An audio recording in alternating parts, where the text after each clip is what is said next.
Hey folks, how's it going? Mark here from SeaWorld Earth, and welcome again for some more input from here in Okinawa, Japan.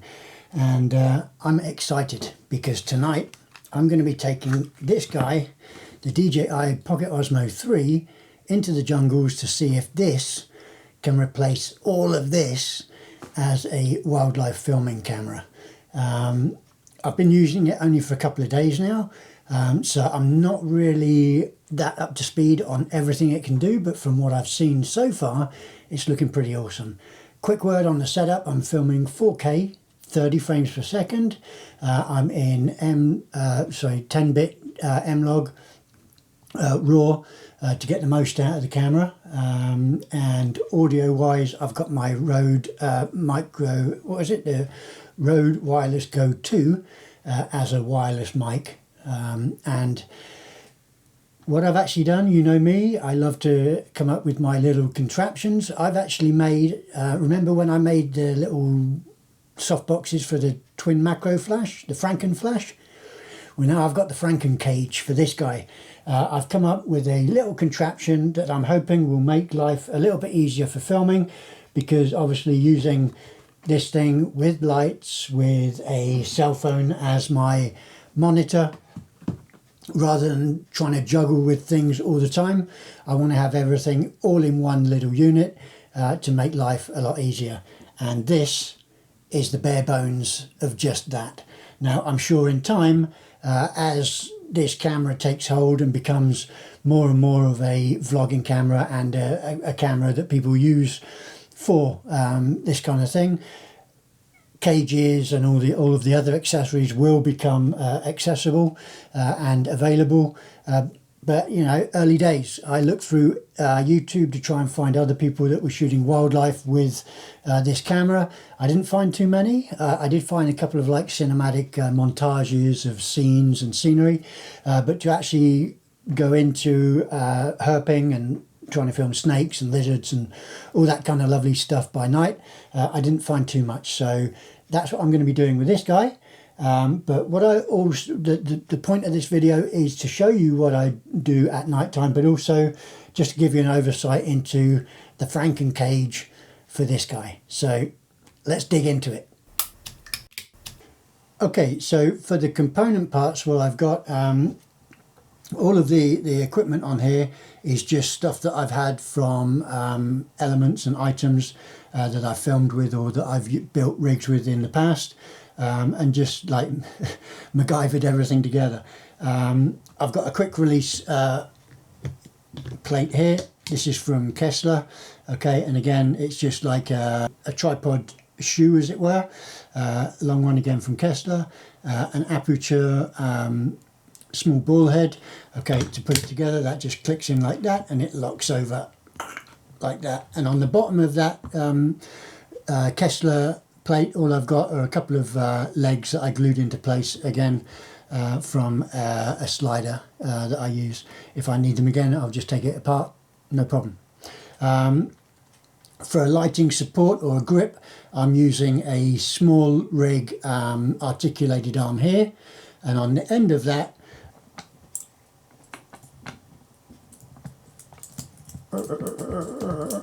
like that, to that arm, and then I can place that wherever I want to have it on the rig, and that's going to provide lighting for the camera.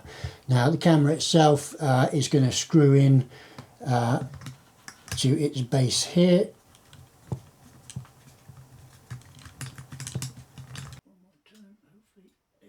Cool, and that's in place. Okay, so now the camera's attached. I like to use my cell phone as a monitor, so I just connect that here to this little silicone holder that you would normally use if you're out on a motorbike or on a bike. You want to put your cell phone on your handlebars. A little silicone thing that I got a few of them a while back that come in handy right now. And to power that, because obviously cell phone batteries are gonna get chewed up pretty quickly when they're using an app like that. What I've got on the back of the contraption is a little Velcro part there, and I've got also this little I think it's 10,000 milliampere power bank with a Velcro strip on, funnily enough. That just goes on there, and I then use that as a portable power bank for my cell phone. So that gets plugged in. That gets plugged into my cell phone. And now I've got a power bank providing power to my cell phone, so that can last a long time. I then simply turn the camera on, open up the DJI Mimo app, and then I pair the two so that I then can use this camera or the cell phone, sorry, as a monitor. Lighting wise, like I said, I've got the Joby Bimo on the system. For fill light, if I need it, I've got this little Aputure MC LED panel set to 4900 Kelvin, as is my camera, just to take out that little sting of orange from daylight white balance. Saturation set to 0 and intensity set to 50%, so a nice light. And if I want something with a little bit more fill, then I've got this again from Aputure. It's the Amorous F1, just a little LED panel that I can put on an articulated arm and just use that then for fill, or even if I want to film myself talking to camera. Well, anyway, that's the rig for tonight, and I guess the best thing to do now is to get it all together and get it into the wild. So I'm going to go ahead and do that. I'll join me in the wild, and we'll see what we can get up to magic wise tonight with regards to herping in Okinawa with the DJI Pocket Osmo 3. It's going to be wild. So as things get underway for the night, as soon as I put my light on, I see these big butterflies hanging onto the vegetation. A rustle in the grass, and I see this tail of a Taiwan habu disappearing from the camera's view for now. One of the smaller frog species that are generally encountered in Okinawa are these lovely yellow kajika frogs, and right now they seem to be more occupied with continuing their species than watching out for potential predators. Another brief encounter with a different snake species. This is the Ryukyu oddtooth snake, or Akamata as it is locally known, making a brief appearance, but worry not, we will have a much longer and better encounter later in the evening. The sound of cicadas fills the air, and here is a new one freshly emerged from its exoskeleton to which it's clinging onto, waiting as blood pumps into the veins in its wings in order to strengthen them up so that it can fly. A second and equally brief encounter with a Taiwan habu as it's spooked by the video lights and takes off.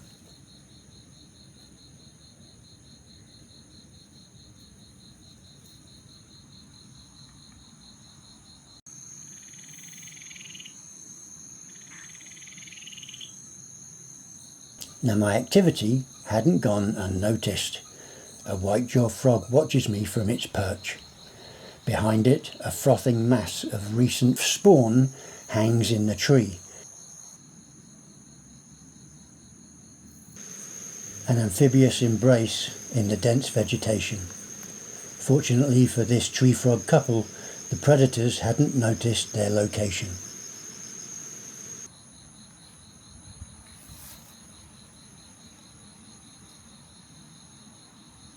A Taiwan habu makes its way through the brush. Being wrapped around branches allows me a closer view of its coloration and pattern.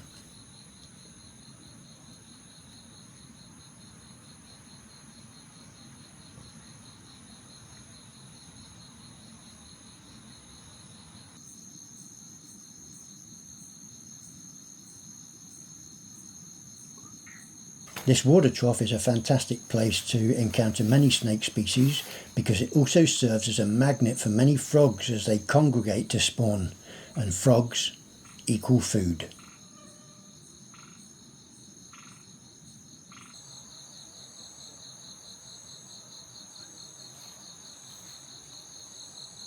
It's not long before the Taiwan habu slinks off once again into the undergrowth.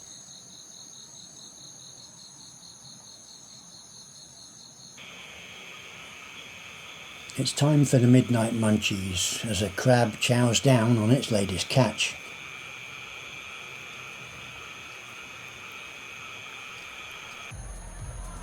While others tap into the local hooch at Mother Nature's fruity rave.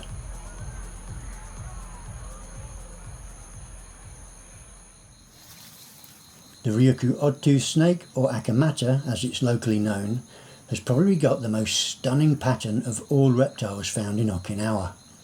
It is often found in trees waiting to ambush tree frogs, as it is a stealthy and voracious hunter.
Now, just as I was making my way back to the car, a rustle in the vegetation raised my interest. On closer look, I found it was only fitting that on this first outing with the DJI Pocket Osmo 3 that I should come face to face with my favourite critter. Kuroiwa's ground gecko is a stunning animal with amazing eyes that reflect light in a deep red hue. I'm always so stoked when I encounter these almost Terminator-like lizards with their awesome red reflecting eyes. Nice night for a walk. Well folks, I don't know about you, but I found that to be absolutely incredible. Not just because of the camera, but also because of the species that we managed to encounter. To have the Taiwan habu or the akamata, the Ryukyu oddtooth snake, practically sitting on top of the Taiwanese habu. Pretty awesome. Don't see that every day, so special treat just for tonight.